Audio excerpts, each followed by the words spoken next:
नमस्कार साथियों, आज आपके बीच में मैं सेरेब्रल पाल्सी बच्चों के बारे में कुछ विशेष बातें शेयर करने जा रहा हूँ।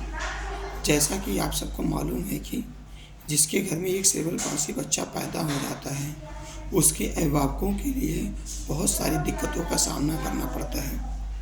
इसलिए हमें पहले ही कुछ ऐसा एहतियात बरतना चाहिए जिससे हमारे घर में कोई भी सीपी बच्चा न हो सके,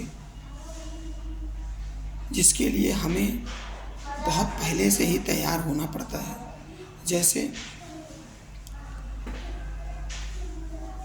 सेरेब्रल पाल्सी का सबसे बड़ा कारण ये होता है एनॉक्सिया। एनॉक्सिया के कारण इस समय देखा जाता है कि बहुत सारे ऐसे बच्चे हैं जो सेरेब्रल पाल्सी ग्रसित होते हैं। एनॉक्सिया क्या होता है? एनॉक्सिया का मतलब होता है लैक ऑफ ऑक्सीजन। जब बच्चा पैदा होता है तो उस समय ही उसको किसी न किसी प्रकार के ऑक्सीजन की कमी हो जाती है, जिसके कारण वह सेरेब्रल पाल्सी से ग्रसित होता है। जैसे जब बच्चा पैदा होता है तो उस समय रोना नहीं, जिसे कहते हैं डिले बर्थ क्राई।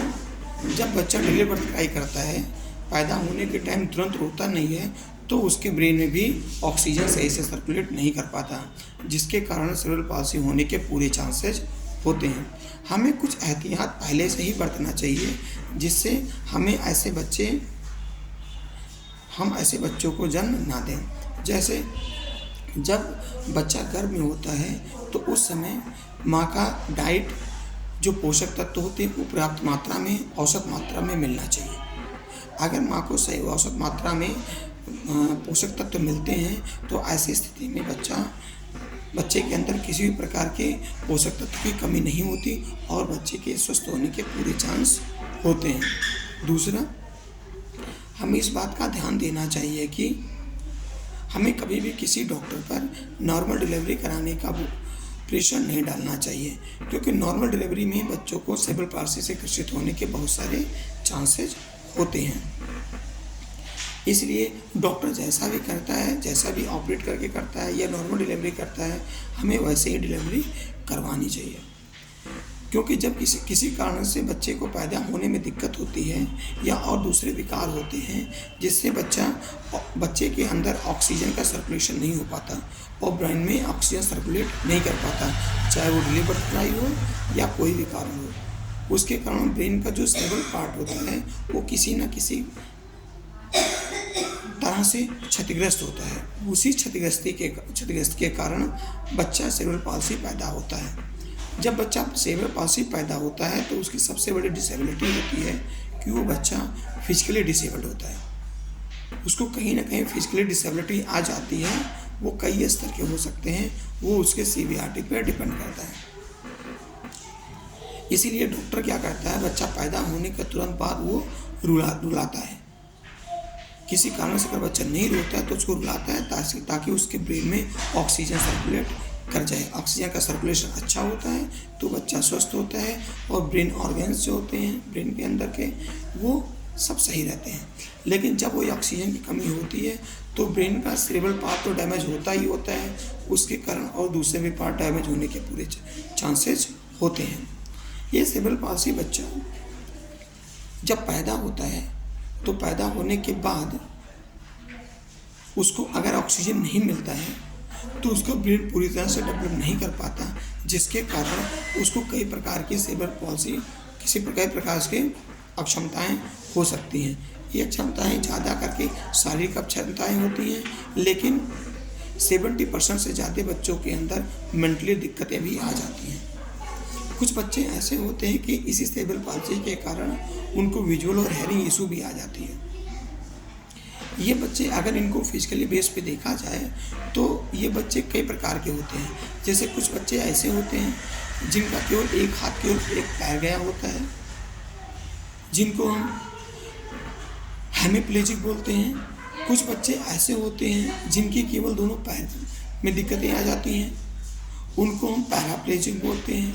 और कुछ बच्चे ऐसे होते हैं जिनके 2 पार्ट कोई भी गए होते हैं, उनको हम डायप्लेजिक बोलते हैं। लेकिन सबसे सीवियर केस तब हो जाता है जब बच्चे के चारों लिम्स गए होते हैं, दोनों पैर और दोनों हाथ गए होते हैं, तो उसे हम क्वाड्रिप्लेजिक बोलते हैं।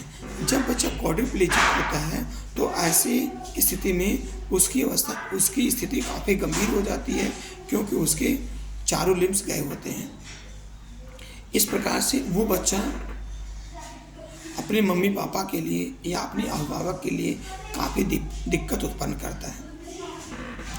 ऐसे कंडीशन में अगर हम उनके मांसपेशियों के बेस पे देखा जाए तो कुछ ये भी अलग अलग प्रकार के होते हैं, जैसे अटैक्सिक होता है, मिक्स्ड होता है ना। इस प्रकार से कई सारे प्रकार के सेरेब्रल पाल्सी बच्चे होते हैं।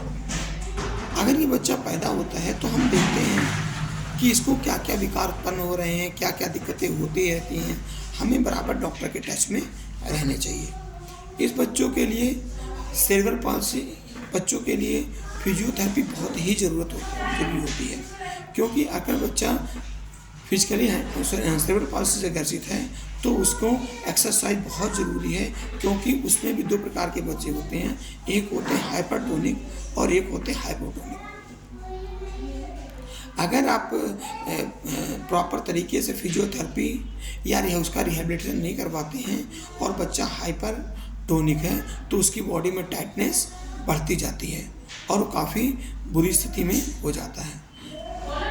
और अगर हाइपोटोनिक है तो उसके हाथ पैर बिल्कुल लूज रहते हैं, जिसके कारण वो बच्चा उसी स्थिति में रहता है। इसलिए उस बच्चे का अर्ली इंटरवेंशन होना चाहिए। अर्ली इंटरवेंशन में उसको फिजियोथेरेपी उसका मेन रोल है। फिजियोथेरेपी भी ज़्यादा कोशिश कीजिए किसी रिहेबिलिटेशन सेंटर से करवाइए, ताकि वो बच्चों के लिए करते हैं। और वहाँ पे ऐसा होता है कि वहाँ पे बैठना, बच्चों को बैठना, स्टैंडिंग, नेक होल्डिंग, ये सारी चीज़ें, वॉकिंग, ये सारी चीज़ें रिहेबिलिटेशन सेंटर पर आसानी से हो जाता है।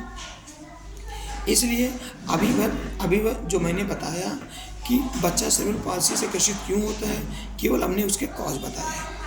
आगे मैं अगली वीडियो में आपको ये बताऊंगा कि उस बच्चे को और क्या क्या सर्विसेज दी जा सकती हैं, उसको कैसे से रिहेबिलिटेट किया जा सकता है और रिहेबिलिटेट करके उसको कैसे चलने योग्य या दूसरे नॉर्मल बच्चों के योग्य बनाया जा सकता है। तो बस इसी के लिए हमें इजाज़त दीजिए।